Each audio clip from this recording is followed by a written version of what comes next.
Welcome back to A Faster Me. Here we are in Compton, California, CBR number 3. This is the women's 4-5 Masters 35 plus. And there Summer goes right out the gate, charging to the front. My goal was to be near the front and try to stay near the front. I was determined to not fall asleep like I did in the last CBR, so that is kind of my plan coming in. I did have a little bit of that in my mind. I think I maybe was a little bit in my head of just getting dropped at the last one, which had not happened. So I was focused this time and definitely going to improve from the last race. It is a different experience having the camera on my head. I don't have the ability to see sometimes if it's on, so I had a little struggle on the starting line of getting the camera turned on. And it was really cold in the morning, so I was a little overdressed. Had on my leg warmers, arm warmers, shoe covers, my full-fingered gloves. So yeah, so let's get to it. I found myself definitely not drafting as well as I anticipated, or as well as I had planned, and I was definitely not in the front of the race like my mindset was to going in. I don't think you're in a bad spot here. You just need to move up a little bit. I mean, you're good, but you just need to stick to the draft a little bit more. I mean, this is only like 10th wheel or something, 12th wheel. That's not too bad. You're fine right here. Yeah. I mean, obviously, like you said, you're not doing a great job of drafting, but you're not out of position. You're okay here. It's just right now you're being a little passive, just like I was during the weekend. But yeah, just grab one of those wheels and jump on. Yeah, I think I'm more riding in the race versus racing the race. I was a little bit indecisive. I felt a little indecisive the whole race of if I should be on the inside, the outside, really working hard to move up. But it was a pretty fast race. The pace was pretty quick throughout. There was just a couple sections, I think, going into corner 1 where it slowed down pretty significantly, and then on the backside before we turned the corner to come up the hill, the wind was blowing pretty good, so there was a pretty nice little headwind coming up the hill. Yeah. I mean, it's pretty much the same with our races, too. The wind, I think, threw everyone off because it's usually not that windy at CBR.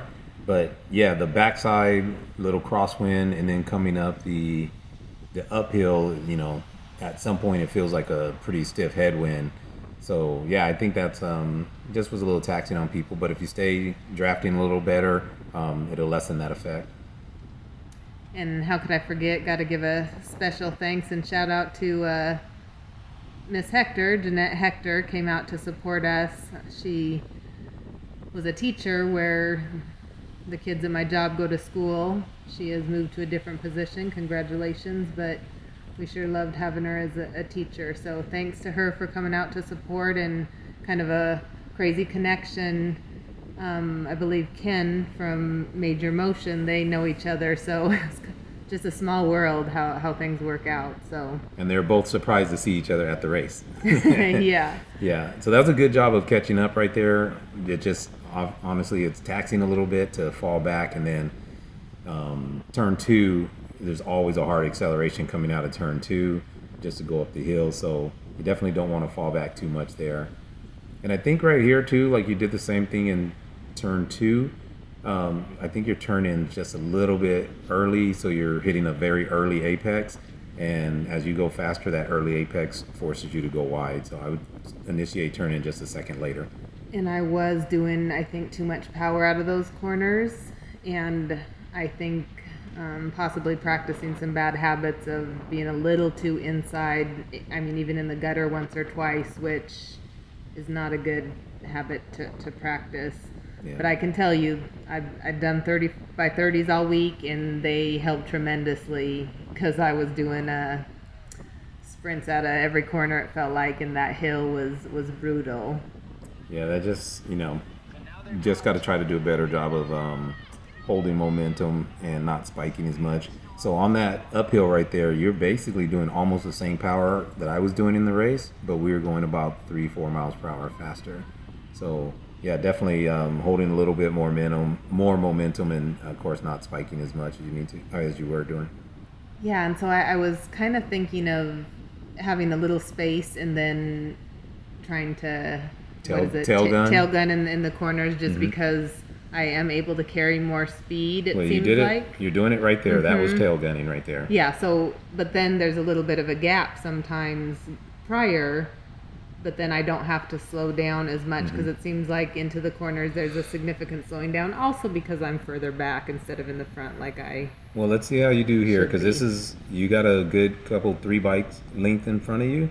This would be perfect opportunity to tail gun. Do not touch your brakes whatsoever, and you should pull up right behind them. And you pretty much do. So that's kind of what you do, tail gunning. And if you see you spike to only just touch 400 watts there, yeah, that's not as bad. And your watts are back down immediately. So that's definitely a better job of holding momentum and using tail gunning to your advantage.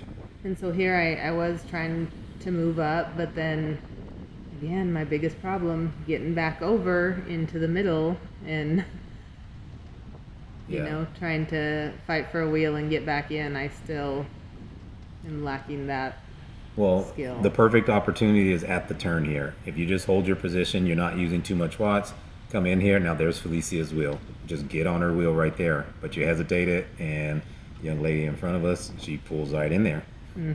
But that's how you can do that. Sometimes I understand it's like, it's same with everyone. No one wants to let you in. So, but when the turn comes, there's always some separation in the turn.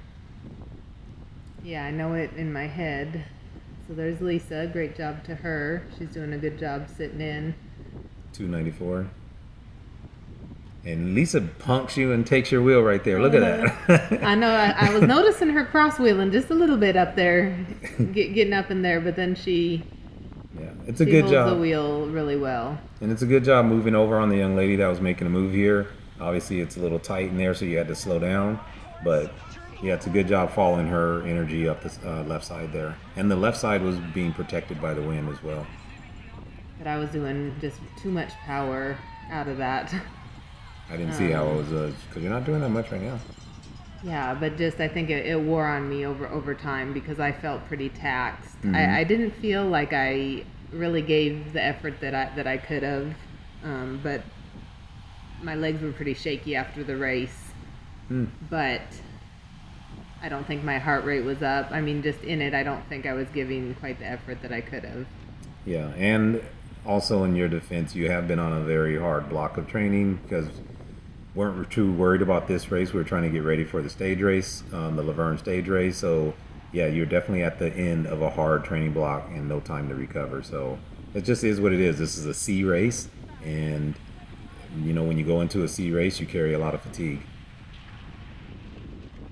Yeah, I mean, it's just hard to evaluate, like how much is riding smart, how much is fatigue from the week, how much is mental. It's, really hard to evaluate. Each race is so different. Factors that go into it are so different.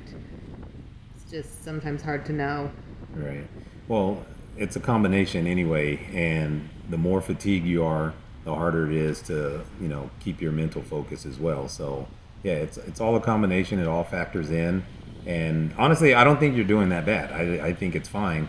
Yeah, you're not being as efficient as you could be, but you're not bad. You're here. It's early in the race, and you have plenty of time to make up some spots and stuff like that. And I hate to say it, but this is pretty much the race. There might be one more good thing to talk about down the road, but this is just kind of where I was the whole race, kind of at the back, surging just a little bit, finding a way. I know it's a lot easier to move up when everyone slows down. I don't think I took advantage. I just kind of chilled in some of those times. Was enjoying just the rest and recovery.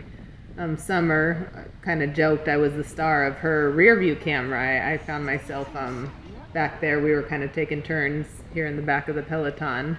But it's kind of fun to see a different angle. She has 2 cameras on her bike now, 2 wheels and a girl. Check out her videos if you haven't. But yeah, I joked that I was the star. Yeah, you pretty much were. But hey, you know what? Honestly, you're racing your bike, and that's what's important. You're racing it safely, And yeah, some things, confidence is hard. I mean, confidence is basically like your FTP. They're both very hard to build. If they were easy, everybody would have them. So they both take time, they both take consistency. And yeah, I think it's fine. I mean, not everyone is in the same space at the same time. So you're learning each time, you'll get more comfortable, just keep racing. And there was a little separation between a few of us at the back, and it looked like I saw 400 and some watts to catch up here, but I did a decent effort, but they're hugging the gutter just a little bit too much and doing too much power out of the corner. Yeah, that's what I was talking about when I was saying you're turning in too soon. You're turning in. Catalina did the same thing. She turned in a little too soon. If you guys just wait one more second before you initiate your turn in, because you're hitting a very early apex, especially if riders are on the right of you. You do not want an early apex because the more speed you carry, it forces you wide. The later you turn in, you'll be pointed more down the road and you can carry a little more speed. And Summer did a great job catching up here and moving up on the outside, and I did a decent job holding her wheel, and here I am again. Instead of sitting there patiently in the draft, I'm indecisive, kind of half going around, but not really. Just wanted to feel the wind in my face. Yeah, and you are on the windy side because the wind is coming off the right here on the uphill, and for the last 30 seconds or so, you've been doing at least 280 watts. Drop down right now, but before that, you're doing 280. That's a lot of watts. And there's Melissa next to me. I know she was happy to get out there to kind of clear her head. Had, an unfortunate incident, losing her cat. So just great to see her out there. And again, so heartbreaking to lose an animal. But, glad she's out there doing something she loves, and definitely, yeah. Our thoughts are with her. That's one of the things, you got to take our hat off to basically everyone out there, because on top of our training, trying to compete, trying to get better results, we also have life to deal with. And, we all have different lives, different jobs, different family issues, different things like that. So, yeah, just got to keep supporting each other and keep pressing on. And it's good to just see everyone and have, not only that, we have to really just think about the privilege we have of racing bikes. For sure. And it is crazy how just life takes such a toll. I mean, your mindset is so much more than the physical ability, I believe. So yeah, there's a lot to be said for the physical stuff that you do, the training you do, whether it's intervals, enduring, but confidence, the mental aspect, what you have, like you were talking about, that just plays in so much more than I think people give it credit for. Yeah, if you see that you were on that last turn, you're a good 100 yards away from the turn and you're already angling yourself towards the turn. That just kind of handcuffs you a little bit. I know I'm beating a dead horse with it, but sometimes there's good examples to point out. So what I'm noticing now is a little bit of a pattern. So you're going to come up here a little bit, you're going to struggle up the hill, and then you're going to be off the back on the fast parts. So for future, what you would want to do here is called sag climb. You'd actually want to get up to the front, start this hill near the front, and then as riders pass you, which you already know, okay, this isn't your strong point, so people are going to pass you. But by the time you reach the top of the hill, you'll still be attached to the peloton or maybe in the middle of the peloton or something. So there wouldn't be the big gap on the fast parts where you can take advantage of. Makes sense. Yeah, so let's see how it works out. I know you're not sag climbing, but let's see if the pattern continues. So, starting off at the back here, it's just a lot of watts you're putting in. And if you go up front, you can start the climb at your own pace and just realize that, yes, people are going to pass me. Makes sense. You are attached better here than you were the last couple laps, but yeah, same thing. You gotta kind of cover your weaknesses and take advantage of your strong points. Yeah, so my heart rate this is the first time I've actually paid attention and looked at my heart rate. 172 is pretty high for me. Don't know if it's almost maxed out. Yeah. I think you maxed out at about 180, so. Was pretty tired. Yeah. But see, here is kind of like your strong point. You do carry a lot of speed. You're comfortable carrying speed through corners when there's no one around you.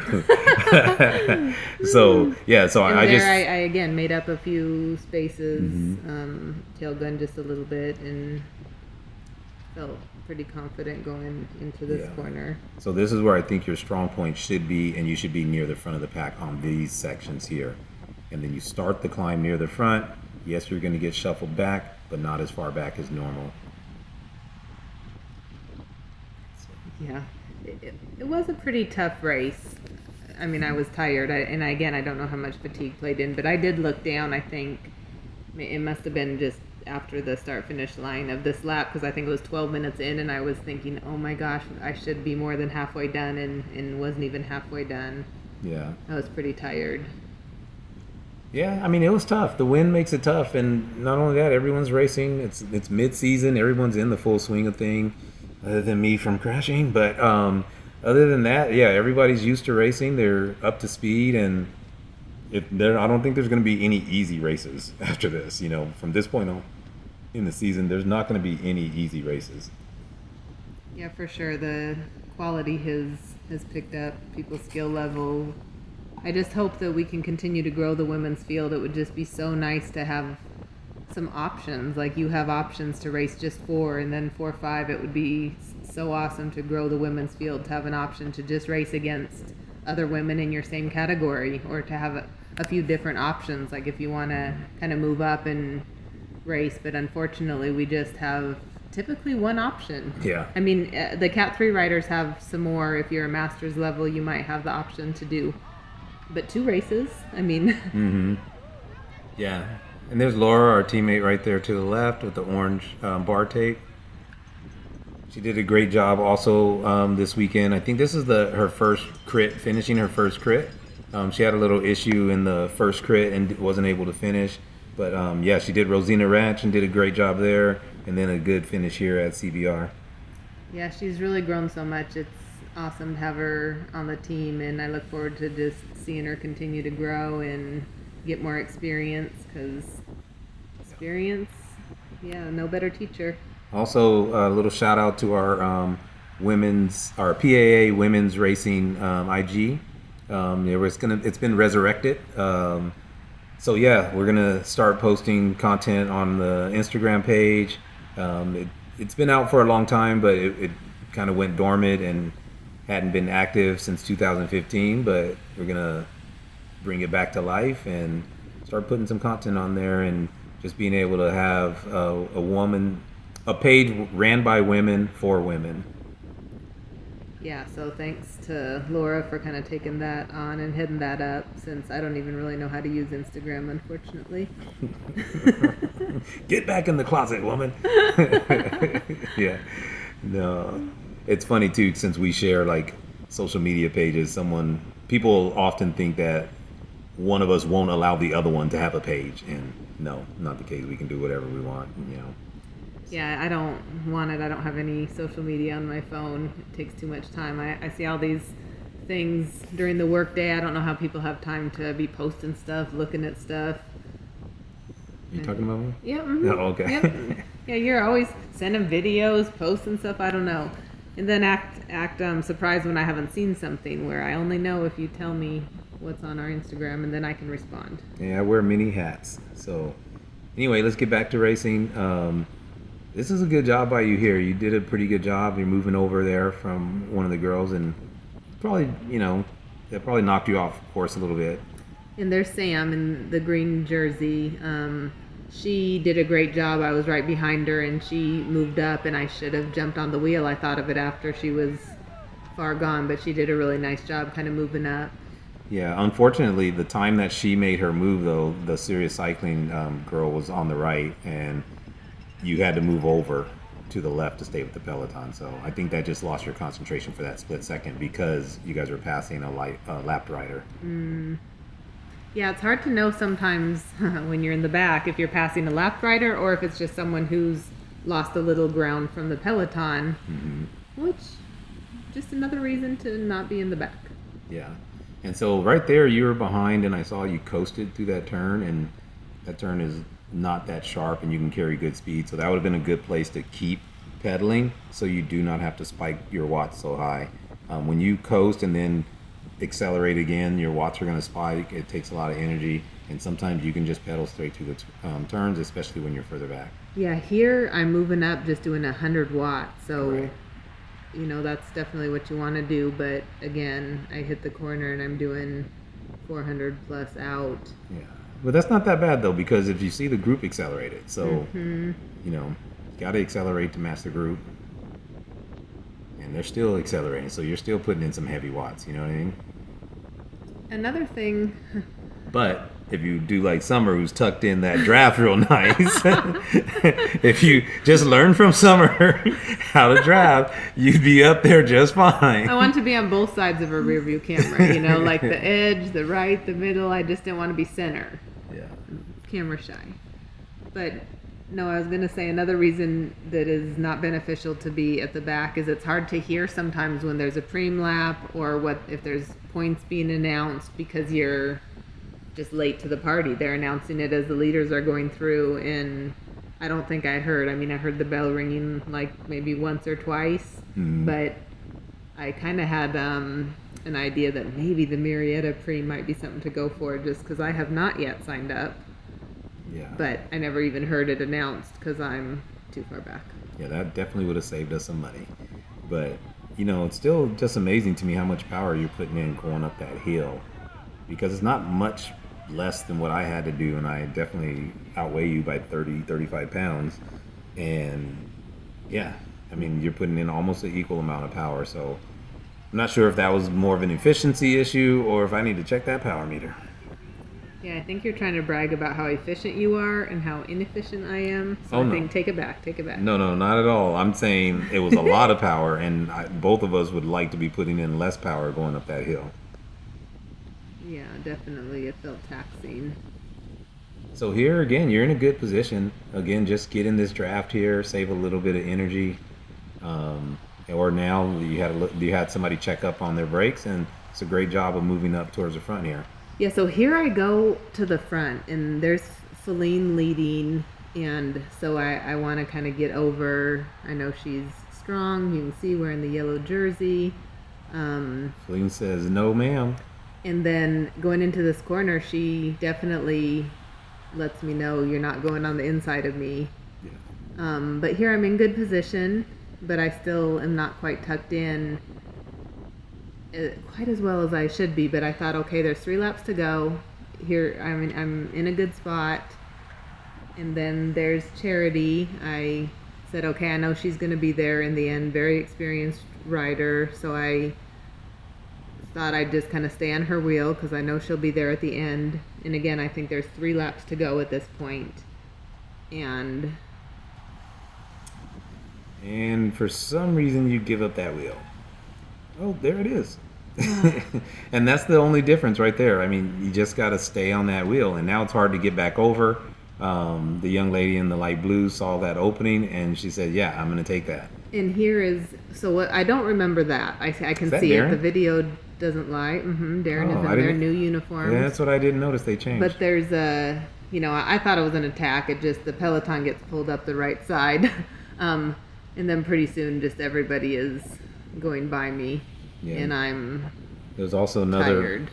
another near miss in there where people had to check up. I saw in the center of the peloton there. It gets congested on this area because everybody's struggling, want to keep momentum going up the hill, and sometimes it can get pretty crossed up in there.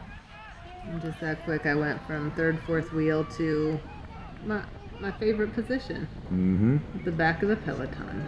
I mean, honestly, I'm going to say a lot of it was just the end of the training block, carrying a lot of fatigue, because you're doing fine, but that hill is taxing you, and you are doing a lot of watts up that hill. I mean, you're doing from like 260 to 310 watts, and you have an FTP of like 215. That's pretty hard effort. And so now there's 2 laps to go. So I had done, a little work, a little tired. Just that hill took it kind of out of me, so I wasn't sure of, where to go and how to get back up because I just lost the good position I had. And in hindsight, I think maybe this lap going to the front, because even doing like an attack when everyone's slowed down on the hill, I don't end up probably first, but I'm not finishing kind of towards the back like. Yeah, I like think you're do. fine, honestly. I mean, going into turn one, I think you were fine. You're a little passive right now, which dropped you back further. But I think going into turn one, where it gets a lot faster and then it goes downhill, you're a bigger rider than some of the other girls, so you're gonna have to carry, more momentum there. I think you're fine. And even here, you guys' peloton is so tight, so it's not a long distance from last to the front. So I think you're fine. You're not out of position. You guys have one more lap to go, I believe. And yeah, you just got to right now have a little more urgency and say, no, I'm going to get in better position. And if you look at Felicia right here from the PRT uniform, see like her and the girl in black, they're going to battle for that wheel. They both want it. And that's the urgency you need to have. They're not being dirty or anything like that, but they're not going to give an inch either. And that's just racing right there. There's nothing wrong with that. And you see one person has to give an inch. And that's just the urgency you need right there. And Felicia moved up by just being more assertive and going for it. Yeah, here I got stuck a little bit. I wasn't decisive. I believe this may be a lap rider. I'm not sure. I don't know. I think she was in there with you guys. She It's just hard fell to back. know. Yeah, I think she just fell back if I'm not mistaken. But maybe not. I don't really know. But here's the same thing. It's just picking a line because you went to the left of her instead of the right when the right side was moving faster. So you went to the left to do your own work. And if you move to the right at that speed, there's still a draft even though you're further back because the peloton's punching a really big hole in the wind. So even if you're, a couple bike lanes back, you're still getting a draft effect. It's just less. And again, I'm still not in the worst position, but it's going to get Yeah, well, right here, fast. again, is where you need to kind of take advantage of it, just being able to carry momentum. But And here, this is where it picks up because this is where I was doing less watts and I was just doing 300 and some right there. Right. So The only difficult part here is obviously the last two laps. Everyone's trying to move up. So the peloton goes from averaging 20-something miles per hour to, we'll touch 30 or whatever. A sprint out of this corner. yeah, 400 and some watts. I was tired at this point. But I think you're still fine. Right here is where you got to keep momentum. Other girls are starting to coast. Don't coast. Keep going, and you're doing great. You're catching back up. It's just, now you're coming up to your nemesis, the uphill against the wind hill. So, Yeah, and this is where I was wondering, should I have tried to get in the front here when everyone kind of slowed down before that corner? But it's just hard. I mean, honestly, hard to know. Honestly, I would say no. If you haven't been riding up front, that would have been a textbook dive bomb move, which may not have ended well because you're far back. You don't want to try to sprint up the inside with that wide, that many people in a group. When they initiate their turn in, they can't stop it. So, I think it was safer not to do that. Yeah, no, I was saying if I could have gone just to when it slowed down on the straightaway I know. to get to the front. I'm just thinking I don't think it went slow enough for you to Yeah, make it to probably the not. front before the turn. And that's where, but you give a good effort here and pass a few more people. I don't remember your place, but I think it was like 15 out of 24, something like that. gotcha. Well, that's about it. All right, thanks for tuning in. We'll see you next time.